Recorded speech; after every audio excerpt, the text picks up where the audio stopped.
Hello, it's Dr. Joseph Aiello from the San Diego Center for Integrative Family Medicine, and today I want to talk to you about the innate ability of your body to heal itself.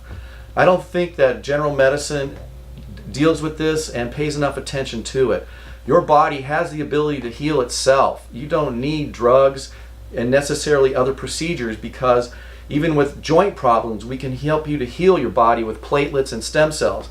But more importantly, if you're having insomnia, fatigue, generally feeling run down and tired, or you can't focus, these are symptoms not of a lack of any kind of medication. They're a lack of probably nutrients and deficiencies that you have.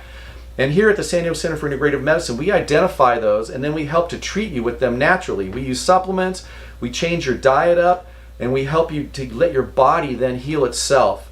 Again, the body has an innate ability to heal itself, and you just need to tap into that and understand it. Two of the critical things that you need to do to deal with this is to stop doing the things that are damaging the body and harming it, and then put in the good nutrients that the body will use to heal itself. When you do these things, your body miraculously turns around. I've been in medicine now for 27 years, and I have seen the body do this and heal itself. I don't think we recognize it enough, but here at the San Diego Center for Integrative Medicine, we work hard to help people to figure out how to heal themselves.